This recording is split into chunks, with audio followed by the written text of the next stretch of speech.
Yo, what's poppin', people? We are back, and your boy's back with another banger. And you know how we do before we get started.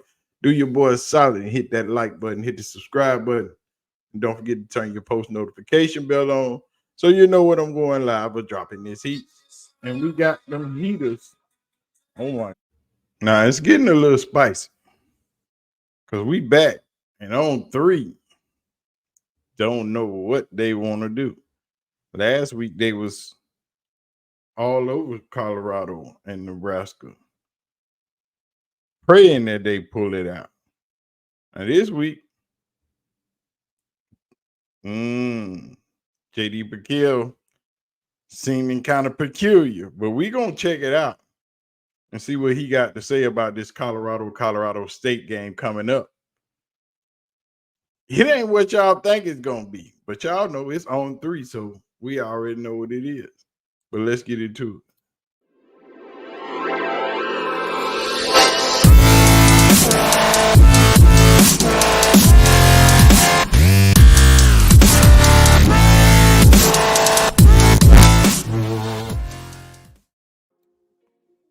And boy, it's rivalry week once again for Colorado, going up to play Colorado State. The little bitty bro, the little bro. We're going to holler at them. But the boys at On3 don't think Colorado can pull it out, especially JD Pickell. He been flip-flopping since the season started. He was good when we played. He thought we was going to be okay the first game. The second game, he thought we was going to be okay. But then we lost the second game. So now, he don't know. He thinking Colorado going to lose. But we're going to get into it and see what he's talking about. Let's go. We're going to go to this function and get it right. Put together for y'all throughout this college football Saturday. Colorado looking to bounce back from a lackluster showing against Nebraska. Okay, so there's definitely a lot of, I love early rivalries, full transparency. Rivalries before rivalry weekend just kind of feel like a little appetizer to hold us over till we get to rivalry weekend. Not that we really need to be held over too much because it's college football, but go back to what I was saying. Last year, 35-43 was the final score in Boulder. Now, both these teams return right around 70% production from those teams a season ago. So it's not all that different rosters, even though there's a lot of new faces, not all that different rosters from a production standpoint. My question here from the jump, man, is where's Colorado's psyche at right now? And that's not. I'm going to leave you with that ugly scowl on your face. What do you mean, where's their psyche at? The psyche ain't changed. We going to win. Ain't nothing changed about these boys just because they took an L in Nebraska. You think because they took an L, they supposed to be down on themselves. They supposed to be in the slump. They're supposed to be not confident in themselves to get this W because they took a L in Nebraska? Come on, dog. Can't be serious. Not me, I don't think, making anything up when I asked that question. We saw Colorado last year start out 3-0 and then lose 8 of their last 9. Losing last year really impacted Colorado. They had a tough time, quite frankly, getting up off the mat after that Stanford game.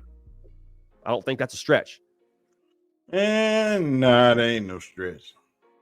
It wasn't even after this. Yeah, after the Stanford game, got kind of loose. Never picked it up like we were, but we were still in every game. So I wouldn't say they was kind of down after the Stanford game. I just say they just couldn't finish. That was the biggest problem last year. They couldn't finish. Started out fast, putting points up, and then come second half, third and fourth quarter, they couldn't finish the game. They couldn't hold them off. This year's the opposite seems to be. They starting out slow, not putting up the points in the first and second quarter. Second half, they coming along. So let's see if we can put a complete game together. Let's go. Also, watching the Nebraska game, I think all of us saw the same thing. I did not see a team that really handled losing all that well, and I'm fine with that, just so we're on the same page. I'm cool with being bitter about losing. You don't have to like losing. You don't accept losing. Yeah, you need to sit there with your lips stuck out. Because I didn't see them being bitter about losing. They lost. They took the L. You ever seen anybody happy about taking an L? No. Why would you be happy because you took a L? Show me a player that's all excited about taking an L and not down on themselves because they lost. Then I'll show you a player that's not serious about what they do. I don't get how you think they were supposed to be joyous and jubilant because they took a L. Taking an L is a serious factor, you big baby with your lip poked out right now. I don't understand these dudes where they come up with these thoughts and analysis that they was down on themselves because they took a L. Yes, homie, that's what happens when you take a L. You don't feel good. You're not all that great because you lost. Let's go. Nobody that I know that actually is successful in life is a good loser. All right, that's first off. But I saw a lot of things that concern me when you talk about body language, talk about demeanor on the sideline. The whole Shedeur Sanders thing after the game with his post-game comments about, the rookie mistake and stuff. I don't want to blow that out of proportion, but I will say this. Asking the reporter, how many times did Dylan Raiola get hit during the game? If I'm an offensive lineman, I definitely hear that. I'll just say, you hear that. Okay? I don't want to. Yeah. He asked the reporter, but I think the reporter asked the question before that fit that narrative of him asking how many times did Raiola get touched. And he was giving you a comparison of why the game was so lopsided. But see, when they speak the truth, it's a problem. You say they throwing their teammates under the bus. They ain't throwing their teammates. He's just telling you what happened. They got sacks, we didn't. He had a clean pocket, I didn't. And that's what happened. That's why we lost. But all of a sudden, it's throwing your teammates under the bus. My teammates know they didn't have a clean pocket. Yes, they know that. But you ask a question in comparison, and then he answers the question of why they lost. And he says, well, why you think we lost? How many times did he get touched? And there's your answer. But let's go. Extrapolate too much from that, but you hear that. So again, if they can flush it, Colorado from a roster perspective, I believe has way too much talent. They should roll in this game.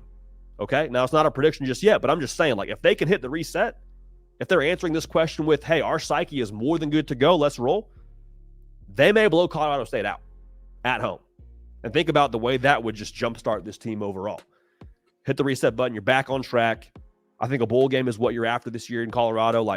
Travis Hunter last year also in this game, let's make sure we say this, basically didn't play. Got hurt early.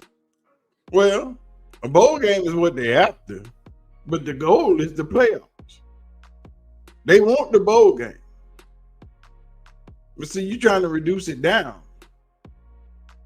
when they've told you their aspirations.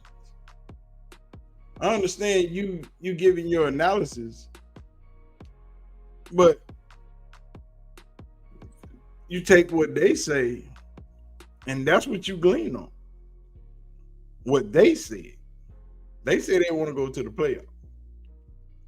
I'm riding with them, what they say. Early on, and I think he very much so could have changed the outcome of that game very, very early on. And is a massive weapon for Colorado to have, very clearly. Somebody going to pay for that. Now, so much of the talk around this game and around Colorado in general is hey, the line of scrimmage, can they protect Shedeur? Can they run the football? Can they be balanced? But I think that the question we got to ask around Colorado's defense isn't so much stopping the run or Colorado on the offensive line protecting Shedeur. That's important. The matchup I'm watching most closely is what does Colorado do in the secondary? Secondary is going to be gravy. Secondary is Gucci. It's better than it was last year. Of course, everybody's going to get some yards. You can't completely shut everybody down. They're going to get some in here and there. If Torrey Horton's going to play, we know he's going to play. He's supposed to be hurt, but there's no way he's missing this game. The biggest game of their season. There's no way he's missing this game. The way they got drugged by Texas at the beginning of the year, they got to try to make up for that, which is not going to happen. Hopefully, if Colorado's kicking on all cylinders, it's the same outcome. But I digress. Let's get back. Now, we'll see if he plays or not. As of right now, there's not a clear answer on if Torrey Horton will be playing for Colorado State. Torrey Horton lit it up last year in this game. 16 receptions, 133 yards. He was Braden Fowler Nicolosi's go-to guy. Because Travis. Now, again, he's a little bit dinged up, so we'll see. Travis was out, dog. That's why he lit it up. Travis was out of the game. Wasn't no shutdown corner on Torrey Horton. He gonna have one on him this year. Long as y'all don't try no cheap shit. And Colorado State been talking greasy. They've been talking a little greasy. You know, if you check the video before this one, they've been talking a little greasy. Like they want all the smoke. So Colorado gonna roll up there heated and ready to play. See what his, impact is and if he's able to play. But like, it was very obvious they were feeding him the football, especially underneath. It was a lot of get him the ball in space, let him get north and south. And Colorado, quite frankly, did not have an answer for that. Also, with Shiloh Sanders not playing in this game, starting safety for Colorado, that's going to be something to watch even more closely if Torrey Horton is able to go. Now, if Torrey Horton can't go, again, Colorado, we'll say it again, they may be able to roll in this one. But with that being said, I want to have a few things we talk about with this game. I don't think that you slow down Travis Hunter. Like his prize picks number right now, Travis Hunter, his receiving total is set to 95.5 receiving yards. Use code HARDCOUNT, $5 in lineups, gets you $50 in promo funds when you use code HARDCOUnt on prizepicks.com. We don't do prize picks over here, brother. You know what I'm saying? We do underdog fantasy over here. You use code Big Snacks with 2 Ks when you go to underdog fantasy. And let's see what Travis receiving yards is at for this weekend. Because underdog and prize picks are pretty much almost the same. So let's see what they got Travis listed at.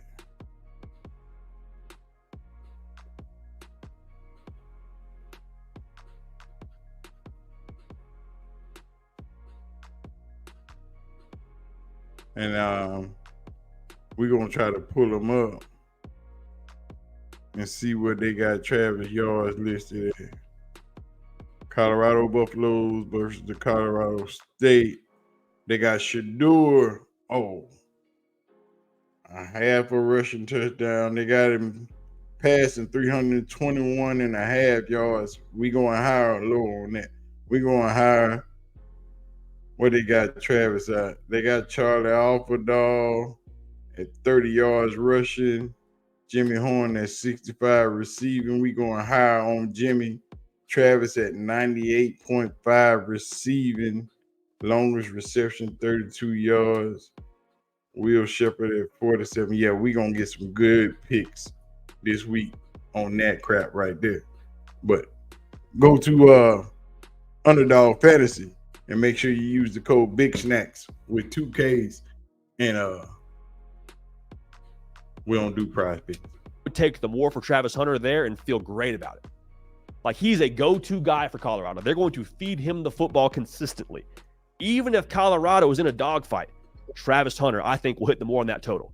I would also pair that square of Travis Hunter on the more with his receiving total with a free Caleb Williams square. All September now, prize picks. If Caleb Williams hits more than a half a passing yard, that hits. So go ahead and put those two together and feel good about it. You can hard count. Only give me. But again, the thing that makes me nervous about Colorado is how one-dimensional they've looked to this point. I worry about their psyche. I really do. Now, people may say, well, hey, Colorado State's giving them all the ammunition they need and then some with how they're talking about them right now. Like, there's a clip going around right now, Torrey Horton and the quarterback Braden Fowler, Nicolosi from Colorado State, essentially saying, like, hey, we should have beat them last year. Nicolosi is saying we'll see how far Instagram followers really gets them. Like, they are feeding into the rivalry that this is, okay? Yeah, they was talking greasy. I got that video up already on my channel. Make sure you go check it out. The Colorado State players, Nicolosi and Torrey Horton, yeah, they was talking greasy about Prime, about Shador, about the whole team. But we gonna see if they can back it up come Saturday under them lights. National TV. Colorado State has been on 3. Well, you got nationally televised against Texas. Then you will be nationally televised against Colorado. 2 beatdowns. It ain't looking good for Jay Norvell. Because we ain't forgot about what your wife said, bro. Colorado ain't forgot about what your wife said and what your son said. It might seem okay on the internet, but it ain't okay in the locker room. They gonna go hard. Let's go. And, like, again, Colorado and Colorado State, they're going to talk, and it's fine. I'm cool with that, honestly, because at the end of the day, you've got to back it up on the field. Like, this is kind of a tangent, but, like, even Shiloh Sanders before the Nebraska game saying, we're about to roll y'all. Y'all know we're about to roll y'all. Like, I don't have an issue with that because Shiloh Sanders is about to go play the game. So, like, you're cool to talk, and I don't even have an issue of, like, can you back it up or not? Talk your talk, because at some point in time, you have to actually play the game, and so I'm great with it. But with that being said, the one-dimensional nature of Colorado right now and them coming off that loss and with the at Colorado State, I don't feel good about picking Colorado the team. I feel good about picking the roster. I think Colorado, the roster, is better than Colorado State. Oh, he don't feel good about picking Colorado with the team, but he like them on paper, but he don't like them on the field is what he's trying to say. Oh, okay. We see you, JD. Let's go. But we're talking about picking a team. I'm going to pick Colorado State to win at home. I think the final score is 31-24. I think it's back and forth. I don't think that either side blows the other out unless Colorado decides to hit the reset button and play great offensively. And, like, that's the end of the day there. Definitely possible. But, again, I'm picking Colorado State. They win by a touchdown. And I cannot wait to see how it plays out. Oh, okay. So he got Colorado State to win by a touchdown over Colorado. Oh, okay. Let's see how that work out for you. Now,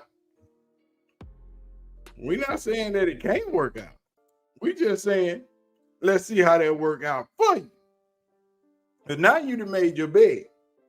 You picked Colorado State over Colorado. I understand that they're at home for the first time in forever, but yet and still, they going up to Fort Collins, dog, and they gonna show the freak out. Ain't no that.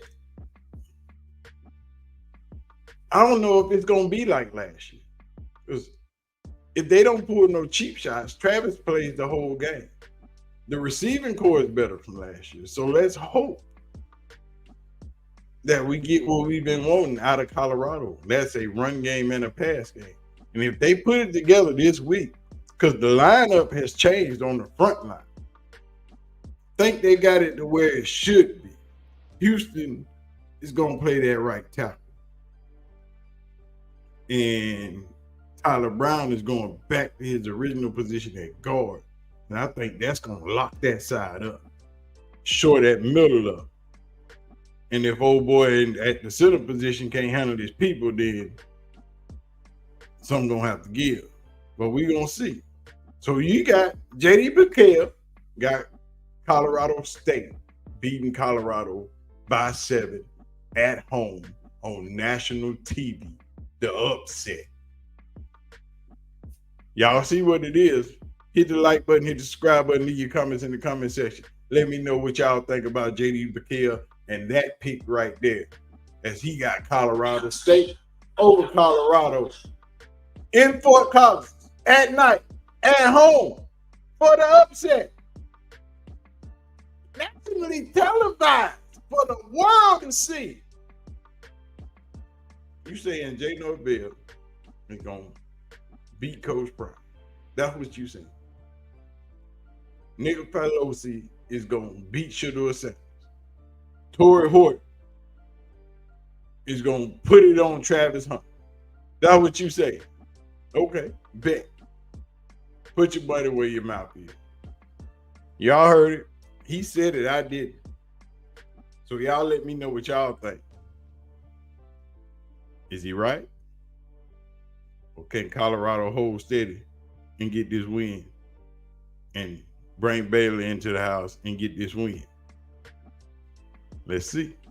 But anyway, man, leave your comments in the comment section. Hit the like button. We out. Peace.